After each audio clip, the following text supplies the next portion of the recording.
I was thinking about the introduction and I wanted to call you a rising star, but the star has already risen. So many people mispronounce your name. I want to make it clear. It's Brett Wilkin, not Brad Wilkin. Welcome. Not Brent, not Brent Wilkins, not Wilkinson. It's Brett Wilkin. No, I appreciate it, man. Yeah. It's funny because I haven't really dealt with that since I as a teenager, kind of, growing up. And then recently with all the new clout and, interviews and stuff, then people started fucking murdering it. And I'm like, come on, guys, let's get together again. Yeah. I heard this. If you want to interview someone, give him part of respect and just, check his name at least properly and make sure you are pronouncing it right. So from the beginning, how does it feel to be a runner-up of the Chicago Pro, just so close to Hunter Labrada? Man, I'll tell you, it's surreal, man. The thing is, in my camp and the people around me, we just laid low. For the most part, we just laid low. I threw out teasers out there with some pictures and stuff because, felt like I was looking really good. But we knew I had the right people around me. We knew we were going to do well. And the thing is, I had the perfect camp, coming in the perfect prep, that everything was going together. Obviously, mix and match of injuries and stuff. That no prep is absolutely perfect, but things, you overcome and get through it. But I just felt really, really good going into that last week. I knew I wasn't going to be the biggest guy on stage, obviously. But the thing is, what my goal was is I needed to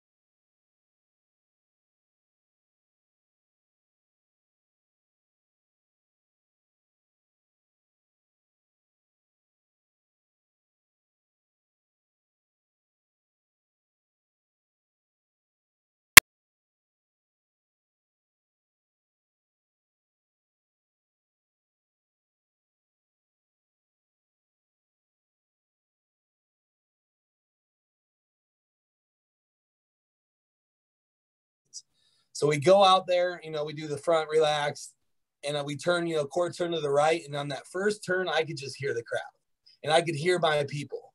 And then it was then I knew, and it was almost like it was blood in the water. It was like they're losing their shit right now because I am beating these guys. I'm beating Roelly right next to me on these shots.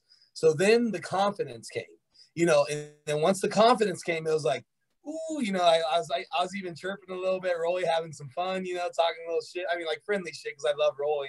But it was just it just kind of overcome me. I'm like, I belong here. And so that was the main question coming into it, is if, size-wise, I was going to be compare enough, because I knew I could beat him in other things. And then once I found out that my size was there, that relative, I just zoned in on, making sure all the poses were good, holding my poses. And then it was just a confidence boost and honestly, just adrenaline. And I knew it was on after that. I was making a predictions before the Chicago Pro, and actually I said that you and Zach are going to shock people. I didn't knew that you are going to go this far because, everyone predicted Roelly to just, go in and win. But it wasn't the case, because when he came, it was when he was on the, the first posing rounds, when you go one by one, he looked okay. But then when he stood next to you, as you said, your structure, your conditioning, it just changed the whole game. And I was like, what the hell is going on here? Where from this, many people ask themselves probably, where the hell did this guy come from? Did you feel kind of like Shaun Florida? Because not many people, believed in him last year. They were like, yeah, maybe he's going to crack top 6, top 5. But no one thought, to be honest, besides Nick Walker, that he's going to win. Right. And, Nick, I was just with him 4 or 5 weeks ago. So that was huge for me in that, I got to do that guest posing with Nick and Shaun Clarita at Junior Nationals. Really cool experience. Like I said, my coach Matt set that up, asked me to come out and do that with him a week before that. And I was like, you know what? Yeah. get me in front of get me next to Nick mainly, just because that gave me a good idea of where I stand. Because I knew he was like 280, so I was like, let's stand next to him and see how I compare. Because then again, that goes into how I can see myself next to one of these top bodybuilders, and then I can apply it to the show coming up. So that was a great experience. So he, I trained with him, posed around him, so he knew. He had a good sense, and honestly, man, he's just a super supportive dude. Nick's a very loyal friend. So he was in my ear the whole, couple weeks leading up to that. And then he was expressing on the internet. He's like, man, Brett's about to shock the world and stuff. And I really appreciate him doing that. And then it made him look good too when it was all said and done, because he was the only one saying it too. So, but the thing is, this whole year, all the other shows, I wouldn't say they were boring. They definitely weren't boring or anything, but it's like, all the top five was like, we already knew who the top five is going to be. And like with bodybuilding, it's a lot like that, because all these guys compete so much. So, as long as they're in between their 85 to 95%, they're going to be placed here. They're going to be placed here. And sometimes bodybuilding gets boring that way. What I did, and then like, I want to express this to people watching, is like, it was insane in the building. It was one of the cool, like, even if I wasn't competing, that was the coolest bodybuilding show atmosphere I have ever been part of, been around. John Meadows said it, Dylan Armbrust, the guy that's been around forever, he's saying it, even some of the judges says one of the best shows of the year. And it came down to, it was just like, it was something new. It was like, almost like, I almost call it like changing of the guard. You got to see the young guys really shine. You got to see me and Hunter just go, one-on-one. And like, at first, like, we weren't getting compared, and I was kind of to the side a little bit. Then, we moved around. He was over there. And the fans were forcing it, dude. It was like the fans were yelling at the judges, let's see, 14 and, Hunter's number. We want to see them next to each other, like literally just screaming at the judges. And finally the judge, Steve had to just turn around. He had to give some like death stares to these people. And then like he turned around and put us next to each other. Cause like, they almost like the atmosphere forced this thing to come together. And so that's what was really, really cool, is like just the overall environment, the atmosphere, the excitement of the fans. No one had their voices when they're done. Extra security was out there running around being crazy. Like, it was just, dude, it was one of the coolest. Like I said, it's something I'm really going to always cherish, is, just how awesome the show turned out in regards to like, everybody was in it. It was just like everybody was part of it. Everybody felt like they were, contributing to it. And then I was a big part of that, because they wanted to see more of me. And like, it was just cool to have so many people behind my back, behind me. And then like finally all this work, behind the scenes I've been doing for the last 2 years, the story, just eating 6,000 calories a day, training my ass off, waking up in the middle of the night to eat every night, so for it to all to come together. And then, Matt doing such an incredible job of peaking me, and then just peaking right. It was just, man, it was just one of those feelings like, this is where I belong now. I finally know where I belong, and all this hard work I've done it was worth it. This is my reward. And like I said, this was just the next step in the process. And, now we move forward and bring you the next version of me, for next year. And I'm excited, especially with this new fan base, the hype behind me, and like, I'm ready for it. I'm ready to be a favorite now. I'm ready to walk in there with people knowing who I am. Like Matt said before that show, he goes, "This is the last time you'll ever be an underdog, and the last time people will know who you are." And we made sure of that. And now it's the next step. And the motivation is higher than ever. And I'm ready for this off season. I'm ready to, finish this year out with these shows and cheer people on. But next year is going to be fun, man. And I really see myself on that Osage sooner than later. And I want to, bring you guys a different, the next version of me, about 8 to 10 pounds heavier next year. Bring up the areas I need to work on, and it's gonna be a hell of a ride moving forward, man. So when you went backstage, probably Matt, with having such a good eye, he already knew what you are going to work on. He already had some kind of plan in his mind. What parts do you want to bring up in the off season? Yeah, so just based off, going back and looking at pictures and stuff, I just need to keep my arm. I need to bring up my arms for sure. Just being honest, bicep peaks. With me, it's like I don't have smaller arms. It's just like when I diet towards the end, that's what it seems like I diet off the most. So, because like even right now, like I'm 10 pounds up and I feel like it all went into my arms. Like it's crazy. Like, you know, just that initial eating, it filled back. I'm like, where the fuck were these last week? You know what I mean? So it's just something we're going to work on. You know, like I was only doing arms like at once every other week. This off season, I'll do them once a week. I'm going to work a little bit with John Meadows for my training. So I'm going to go down there during the Arnold week, and he's going to start doing a little bit of my programming in regards to bringing up weakness areas. But overall, man, like I said, arms, I just need a little bit more quad and hammy from the side, from just size. So it's and then obviously back was awesome, but just a little bit more thickness there as well. So the goal is keep the waist where it is, bring up legs a little bit whenever I need to, thicker back and then thicker arms, and then same conditioning. And I think we'll be on the money. So I have all the things lined up now. I have, you know, one of the greatest coaches, Matt, you know, and peaking people. I'm going to be working a little bit with John Meadows and my training, who I think is the greatest, you know, when it comes to training, you know, philosophies and coaching. And, you know, I've one of the best training partners in the world. So and then my support system of my wife. And so, you know, we're in a great spot. I know what I need to do. And, you know, as I continue to say this, I have envisioned this for the last couple of years. You know, it was come out. Everyone envisions it, but when it actually comes, you know, that first step comes true, then you're like, okay, now we need to keep rolling with it. So come out, you know, make a statement, show that I belong, know where I'm at. Next step is win the show, O qualification, and then go to the O. So that's the next phase, and that's what we're going to start working on here now.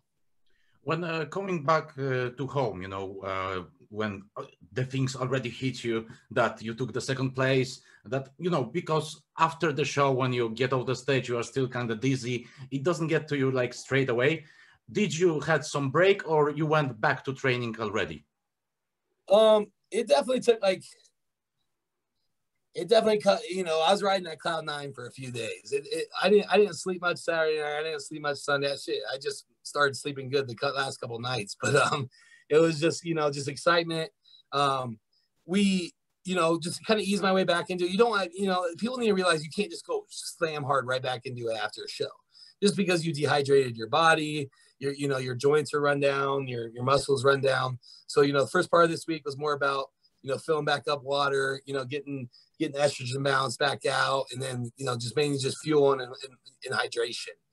These last couple of days, like I said, my training partner, he's competing at the Texas Pro 2 weeks from yesterday. So we're in, you know, about 13 days out. So now we're back to the hard training sessions for him. He was a vital, you know, part of my prep. You know, he even took a little bit away from his to make sure I was all good on my side, you know, traveled with me and make sure I had everything, pushed me in those last sessions. So I'm there, you know, I'm absolutely returning the favor. I think he's going to do kind of the same thing I did. You know, it's his debut. So he's going to come out, I think, shock the rest. So, you know, I'm definitely saying in that top call out. I will say that, and I think you guys will be surprised. So it's going to be fun to be, you know, see that come to life. So yeah, we're, like I said, my plan here is to train hard with him, more so like, you know, that final prep training, a little bit more high volume, a little more intensity. And then after that, and then I also have that guest posing in 2 weeks on the 14th. And then after that, we'll go more transition into a little bit more of an off season, focus on putting the weight up, come down on the protocol a little bit, give the body a break that way. And then really start pushing it, you know, into the fall or into the winter, and then set up for next year. Yeah, but you didn't.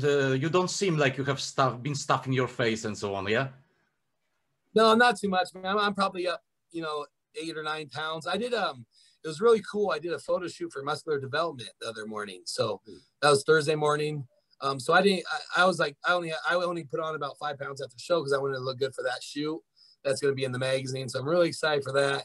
I'm a professional, man. Like, and the thing is, I'm not much of a foodie. Like, you know, everyone's like, what are you going to go eat? You know, and stuff like, you know, I ate out a few times with the wife and stuff, had a couple cookies, and I'm good, man. Like, the thing is, when you're an open bodybuilder and you did what I did the last few years, like eating that much food all the time, like, it's just like, people don't get, like, I didn't get hungry in prep until I was probably 3 weeks out. You know what I mean? Like, it was just, I was enjoying it. I was like, damn, I don't have to eat as much right now. Like, this is cool. Like, I don't have to stuff my face. I don't have to be uncomfortable. And then it really hit me about 3 or 4 weeks out. It was like, when I was really starting to get hungry and stuff. But, you know, I enjoy all the process. I enjoy all the phases. So, you know, I hold myself as a professional, and I do what I need to do for that next, you know, I always have, what's the next goal? You know, my next goal right now is to stay relatively good shape, because I'm going to be guest posing with hunters. So we need to look good again next to each other. So, and that's in a couple of weeks. And then also just getting Marty ready. So it's not about, you know, it's not about all, you know, gorging and eating all the things you want to. You know, there's always a bigger purpose in my mind. People don't understand that the food is still going to be there. It's not going anywhere, you know, it is still staying. I want to speak about the Martin-Fitzwater. He has a huge influence on you and your training and your whole prep. How important was he, and what part did he take? How big of a part, because we know what part did he take in your prep? I mean, absolutely. One of the most important parts of the entire prep, man. He was there. You know, I'd come in every morning. I'd do my cardio, you know, sauna. I would pose every morning, and he would, you know, even when he didn't need to, he came in every morning, make sure he posed me, put me through the rounds. Obviously, we trained every day together, and then, like, you know, hung out together. So, like, these last 4 weeks, man, like, besides me working, you know, with my clients and stuff, the only person I was hanging around with was my wife and Martin. So, you know, and it was just because we were just so locked in, and he knows that mindset. And the good thing, you know, he was prepping the whole time too. So we fed off of each other. You know, we were in the same headspace in regards to where we're at, you know, the feelings and everything. So it was one of those things, you know, we really grew together as a relationship. And now people really see that, like, what we're doing is fucking working. You know what I mean? Like, this, you know, heavy calculated training. You know, we're not just idiots. Everyone's like, you guys train so hard, you're going to get hurt. Like, no, we're not. You know, we've been doing this shit for 4 years. You know, we've been challenging ourselves like this. We know what we're doing. We know what we can handle. But yes, we train with intensity. We recover, you know, properly. We do you know, we get all our tissue work done. We get enough sleep. We get, you know, massage, sauna, everything. And then we do it all over again. So it's all calculated, and we roll in this together. And like I said, I wouldn't be here today, you know, especially with this debut, if it wasn't for him. And it's the same for, you know, me, for him coming up as well. So like I said, we're really setting a tone on, like, if you can create that relationship and have, you know, good, you know, the person, you got to find that person that fits well with you, especially with your training partner. And then you can make amazing things happen, you know? Before I skip over to the most important person in your life, I want to speak more about the camp you are in. So you all are really close together. You really support each other. Charles Griffin, Matt Jansen, Shaun, you are, as we spoke, the Matt and everyone, Martin, you are really close to each other. How important was this support during the prep? Yeah, like I said, those guys, they just get it. You know, they get it. They've been there. It's all led by Matt. You know, he's a very, very, very good coach in regards to, you know, attention to detail, communication, you know, making you, you know, being just open with you, talking you up, you know, building your confidence for the show. So, you know, Shaun, the Knicks, the Charles Griffins, they experience as well, so you can relate with them. You know, I've only probably met Charles once, but, you know, we still talk. You know, I've built a really good relationship with Shaun and Nick now, especially with 2 different sponsors and stuff. And those are guys I can reach out to at any moment, and, you know, they just relate. They can, you know, we can talk about anything openly, and it's just a great support system in regards to that. And then, like I said, Matt just keeps, you know, continuing to open opportunities for me. He's believed in me since, you know, we've been together 3 years now, a little less than that. And he's always said, you know, he goes, I remember 2 years ago, he said, you know, you'll be on the O stage within 3 years. And so that's going to be next year. And then, like, we're going to, you know, everything he has said has kind of, you know, came into truth. And I'm just going to continue to trust his process, as well as just, you know, put in the work I know I need to do. And you know, these things are going to, you know, come true moving forward. Yeah, but we have to understand that building the confidence doesn't mean sugarcoating you, right? No. Yeah. It's just, it's what he's definitely doesn't sugarcoat things. He'll, you know, he's still hard on you in regards to, like, if shots aren't right or if you're a little behind. Luckily, you know, he knows I hold myself as a true professional. So there was never any times that we were ever behind or anything. It was more so he had to pull the reins back on me quite a bit. You know, we had to stop cardio a few times just because I was getting, you know, getting ahead of myself and things like that. So you know, it's just a good relationship because we have the same mindset on things. And I know him as an athlete too. You know, he's competed many times before. He holds himself in the same regard. So when you find guys like that just click in regards to, you know, I'm a day in, day out professional. I'm going to, you know, handle my business and take care of everything. You don't need to watch after me. He knows that, you know, and then the thing is, like, in the off season, we don't talk much, you know, probably like once a month I'll check in, and I'm talking in the off season because I know, man, Matt has plenty of athletes. He has multiple businesses. He's just thriving, you know, kids. So I'm like, I'm not going to bother you, man. Like, you know, I take care of business. You know, I have my team out here, my close team, and he trusts, you know, I know what I do. And then when I show him, every time I send him a check-in or, you know, an update, he's just like, yeah, we're doing it. Just keep doing it, you know? So it's fun, man. You know, like I said, when you build that relationship, a trusting relationship, in that, you know, on both things, you're going to be getting it done. And then when it's time to fucking turn it on with 16 weeks, we're already set. And then I just let him take over after that point. I just reminded myself the story yesterday from Sergio Olivia's Instagram when he posted you and Martin walking synchronically together like the swimmers. That was just this guy is just brilliant when it comes to this kind of humor. Yeah. Yeah, I mean, he sees it. We have a good relationship with. I really like Sergio because he's one of the only guys that, I mean, he calls it as he sees it, you know, and he always has, you know. He always has. You can't take that away from him. Maybe he's created some controversy. Maybe he's created some drama, but it's just because when he opens his mouth, he says the truth. And a lot of time people don't like to hear the truth. So that's what with me and Martin like. You know, we're a little bit lower key. We kind of hide in the shadows a little bit more, but we really like people that are real. And he's always been real with us. And we've always been real with him. And the thing is, he sees what we're doing. Like, he's a true, not only is he a great bodybuilder, but he's a huge bodybuilding fan. So he, you know, he has been one of the first ones to identify that, like, he's like, damn, you guys are just fucking killing it out there. He's like, I need to come to Denver, you know, see you guys. Like, I see what you're doing, and I see the, you know, the relationship you guys have in wanting to see each other succeed, and in applying that in your training, you know, in such a selfish sport that you don't see that very often. So when, you know, he feeds off that as well, and he supports us. And then like, and now, you know, it's cool that he can have some fun with it and make some jokes about it and stuff too. But that's what we're all about, man. And like, we keep our circle small, but we include the people that we know are good people and that have been there from the beginning. And he's definitely one of those. And I wish him all the luck this year. I'm excited to see him. I wish I would have competed with him. That would have been fun as well. But, you know, it's going to be fun to see him at the Arnold and see what he can do in the futures too. Yeah, I think he's going to do really good. I'm all the time watching. I'm as well a big fan of the bodybuilding, and I'm watching him instantly. Like when I see his post or something, as you said, he's one of the many who said it's not many who just calls it as it is. And you know, you and Martin, you just keep your mouth shut, you work hard, and you just prove it. You just show it, you know. You show the hard work. You aren't bragging about yourself. You aren't going around, you know, saying, I'm going to win and you're just going to show your work and let the stage and your physique speak about it. Yeah, and that's what was really cool. Like, you know, I made that Instagram post, like my coming out party kind of, you know, after prejudging. And I posted that side try shot.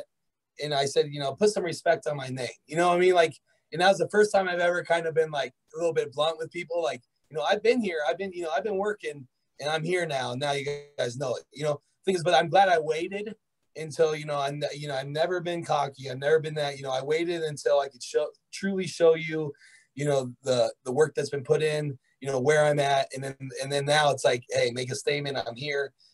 Let's keep doing this shit, you know? You both with your wife are competitors, Ivana. How do you both handle, you know, how do you handle her prep when you are in off season, and how does she handle your prep when she's kind of resting, so to speak? Yeah, so Ivana, she's a five-time Olympian. She's won 5 pro shows. Super impressive. She started, you know, like when I met her 8 years ago, she was already a pro. So she's one of the youngest pros at the time. And she's had a great career, and it's been fun. You know, in that first 5-6 years of our relationship, I was, you know, I didn't even know I was going to compete yet. I was still just, you know, starting to live the lifestyle, starting to grow. You know, when I met her, I was only 170 pounds. So that just shows you where I was at.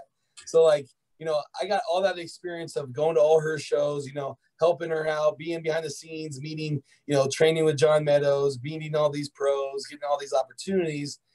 And then I use that to soak in the knowledge and learn and apply that to my training, apply it to my nutrition, and just, you know, invaluable information I learned from those years. Then when I decided to compete, you know, she thought I was only going to do one show, but I did so well, we continued to do it. And then what we found out, you know, after a few of those shows and stuff, we started to learn, like, we work best when we prep together. So what we've done in the last, you know, 2-3 shows is like, we've set it up so that we either do the same show or we do shows around each other.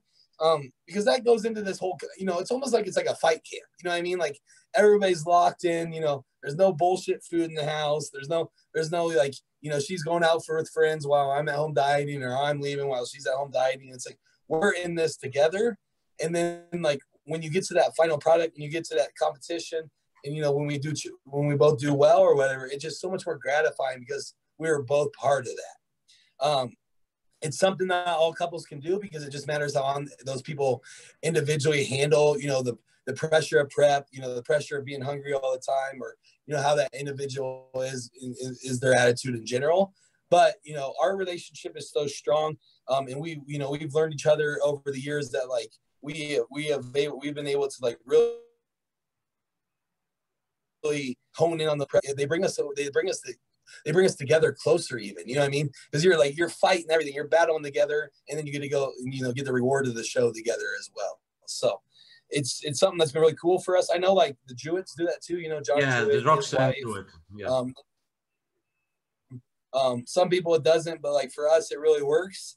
And, you know, and then like I said, then we can enjoy the off season together and get the things. And we already have a vacation planned here for coming up, much needed for the off season. And then, you know, then it's just back to work. So we like to set up our timetables together, our time schedules.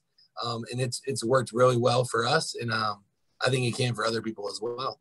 So she was a huge inspiration when your career, so to speak, began.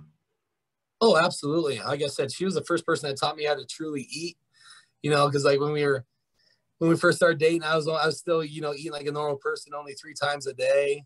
And, you know, we'd be hanging out all day because, you know, it was a new relationship, and she'd be over, and like finally one day she was just like, can we like eat again? Like, I know you don't eat very often, but like I need to eat like 5 times, 6 times a day, and you just don't eat. So I think you should start eating more. And I was like, oh shit, she's like making fun of me. Like I need to pick up on this. Oh, like, so that was kind of really what launched me, is because then I learned how to eat like a bodybuilder. And that's when I always started putting on muscle, putting on new tissue. Because I've always loved training, man. You know, I was I played college football. I was, you know, very 4-sport athlete growing up. I studied exercise science, kinesiology in college. So I've always enjoyed the process of, you know, training, weight training, everything that goes into that. It was just more so, you know, the nutrition side of bodybuilding, and, you know, the recovery, the rest, everything like that I learned from her, that was very vital and has taken me where I am now. So one of my questions was, what brought you to the sport of bodybuilding? Well, but we already know, and it's who brought you to the bodybuilding, and it's your wife. So yeah, it's really, really nice. But, you know, you are sure that she didn't pick the muscle at the first? No, yeah, she picked skinny Brett that I must have had some game back then, you know, and good looks, but I don't know anymore. But it's different now. But also her brother, her brother was a big part of it as well, because he was a bodybuilder and he got her into it. So when I started dating her, like, you know, then that's when I started having conversations with him about it. He's like, man, you really like, you got some, because I've always had an athletic build, you know. So he's like, you have some crazy, you know, muscle bellies. I think you could do really well at this sport. And I was like, all right, well, let's give it a try, you know. And so those two kind of took over and kind of launched it from there. And then, you know, they were a big part of, like, I actually coached myself, you know, because like I said, you know, I studied that in college and I enjoyed it. So I coached myself to go pro. They were a big part of it. Her and her brother, obviously, you know, helping me set up a diet and things like that. But we kind of just tag teamed it. And it turned out, you know, that was a really cool experience, because then that let me learn a lot in regards to, now I'm able to coach people. So I have quite a few athletes that I coach for competitions, and it was just, you know, through trial and error of what I did. And then obviously what I've learned from Matt now and everything, but she was definitely, and he was definitely a big part of it. And great great to be part of that. She's right here. Say hi, Ivana. Hi. How's it going? Yeah, we're just having an interview, so. Yeah, Oh, we're great. Well, I'm just, so glad I get to be a part of it. yeah, we were just speaking about you. Oh, great. Yeah, that you were his scout, you know, that you found him. You were everything, right, babe? Yep, absolutely. That's lovely. Transitioning from classic physique to bodybuilding. We already know how much you had to eat, but was it the hardest part or which one? The eating, as you're asking? I mean, when you were transitioning from the classic to bodybuilding, you know, we already know that you had to eat loads of food. Was it the hardest thing, or what was the hardest, if not? Yeah. So it was definitely the eating. I mean, just the, putting on that enough tissue to get up to where we are now, and just the day in, day out of grind of eating, pretty much force feeding, finding different tricks and trades of, different shakes and things. And, but like I said, when you love something so much, like I do bodybuilding, and, and you buy all the way in, you find you get it done. You truly do. And the people that don't, that's just excuses. So, and that's what separates, I think, the top people from, the people that don't make it is you get the things done you need to do.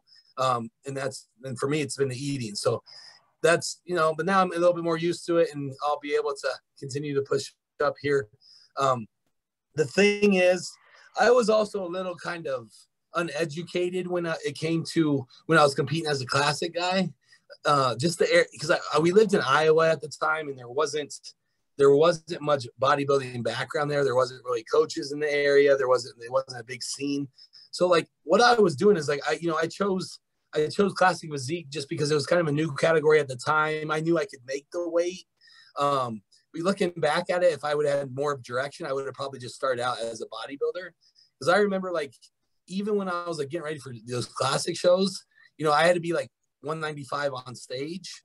Like I would start out at like 215, 220, but like I would be ripped. Like I'd have my glutes in at like 215. So it was just like me eating away muscle every time to get down to that weight. So like that, so I was really setting myself up there. And then when, I decided when we moved out here, so I moved to Denver after that, after I went pro, we moved to Denver, Colorado. And that's when we moved to Armbrust here, where I am right now. Awesome atmosphere, awesome gym. And that's when I truly was like, I just want to run with this bodybuilding. I want to see what I can do with it. I went up to like that first year I went from like, we moved here, I was like 200 because it was right post show.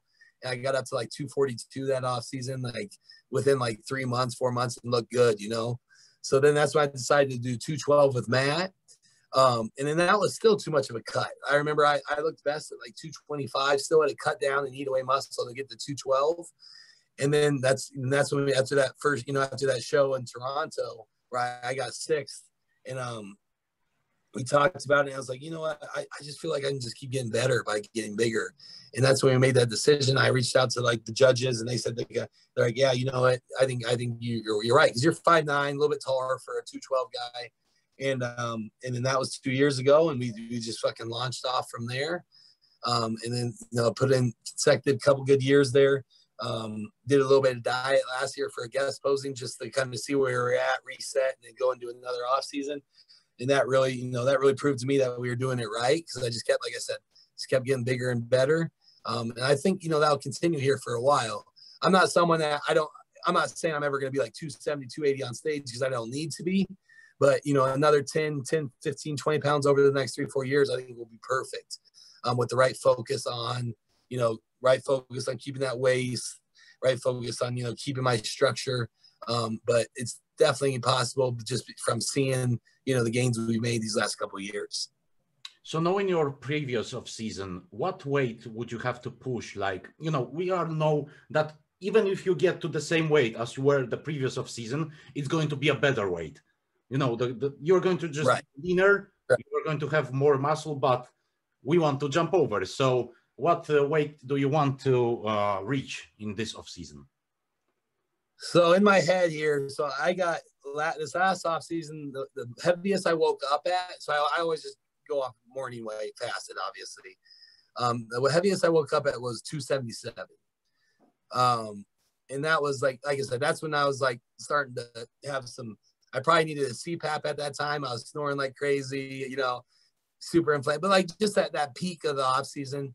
So this year I'm planning on, I want to hit probably 285, 290, at least 285. And because then, then I know where I'll kind of be at when I do cut down, like then I'll be more in the 250 range, 255 range. Cause that's my next goal is I want to be on stage at 250 plus.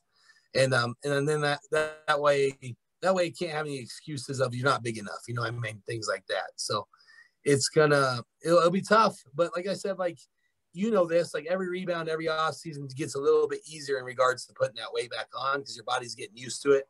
All these past three off seasons have been like, I'm hitting new numbers. So it's like you're dealing with those issues when you're hitting new numbers, like high blood pressure, hard to sleep, lethargic during the day. But this time I can already tell because like, if I would have said a couple years ago, like at 250, like, I'm 252 this morning, whatever. But like, I feel this good. Like I feel light, I feel agile, I feel light. My waist is tight. Like I would have never thought that was possible. But, with time and consistency over time, we continue to push that number up and feel better and better as we keep going up as well. So it's just more time in the process. And like I continue to say, man, that's what it's all about. Yeah, I know that you are extremely busy with your clients, so I'm not going to take any longer of your time. But one last question. Do you coach people as well online as in real life? So yeah, I do. I've been doing and got a lot of inquiries this last couple weeks. It's been awesome. So I appreciate still getting back to people and stuff. So me and Ivano, we run a coaching business. It's called Team Conquer Culture. I will just put it in the description. So yes, yeah. So if you want to reach out, we have an Instagram there at Team Conquer Culture. But reach out to our email. It's teamconquerculture@gmail.com. So yeah, that's what I'm more focused on now. I do a lot of like personal training here at the gym. I'm going to kind of come back from that, just to focus a little bit more on my own bodybuilding, especially because, now I'm going to be, I'm looking to sign with a supplement sponsor and stuff. I've been waiting for that. I kind of set that up. I knew that I deep down, I knew this was going to kind of come to fruition in regards to having a great showing, finding the sponsors, getting some payment there to help out with my bodybuilding journey. So that's all coming together, and I'll let you know when that in the next couple of weeks, what's going down there, because I have some excitement coming. But yeah, so I'm going to pick up the online coaching a little bit more, so have more access to do at home and stuff when I'm not training. And I actually just had it was my first pro yesterday. He won USA's. Yeah, I saw the category. So I was really excited about that because that kid's been with me. He's been with me. He was my very first client 3 years ago. So it's like he's just continued to get better and better with me. I've watched him just transform over the last 3 years, and for it all to come together. And I was excited as he was last night. He called me, crying. I wanted to cry, and it's just really, you know how it is, man. It's just really cool to see people, their dreams come to reality, and like me be a good big part of that. Because I know on my end, me and Matt have those same experiences. Like me and him last week, and I just big hugs. We're doing this and stuff, and then so now I get to do it with other people, and it's been really fun, man. This shows that it's not worth to jump a coach if it's going to good. You, Nick, are the perfect example, and this guy as well. Thank you so much, Brett, for taking your time, and I wish you the Olympia as soon as possible. I want to see you on the Olympia stage. Yeah, I'm shooting for it next year, man. Like I said, couple improvements here, and I'll do whatever I need to be on it. And I think next year I can actually even make a statement when I go there as well, not just going to show up. I'm gonna come out, and I think there's a lot of good younger bodybuilders right now, and we're starting to see that, and there's gonna be some cool battles here these next couple of years, and trying to work into that top group, and I want to be a big part of that. So you'll continue to see me, pay attention to my YouTube and stuff. We're called the Mile High Monsters. We started that about 3 months ago, and it's just been exploding, man. Yeah. So if you really want to see what me and Martin do behind the scenes, tune into that, because we put all our training on there, explanation of why we're doing this, why we're doing these intensities, what the purpose of this is, the nutrition. So a lot of people have been getting a lot of benefit from that. So appreciate any feedback on that as well. And then also we'll be dropping, I had video the whole weekend of the show. In our hotel room, backstage, everything. So it's gonna be really cool to share that with all you guys, what a true showing looks like, and then the excitement we all had that weekend as well.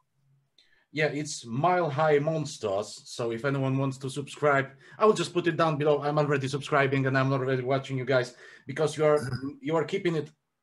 I don't really need a motivation, but it's always nice to watch some movie when you are going to, for example, a hard leg day and you are watching you guys just grinding it.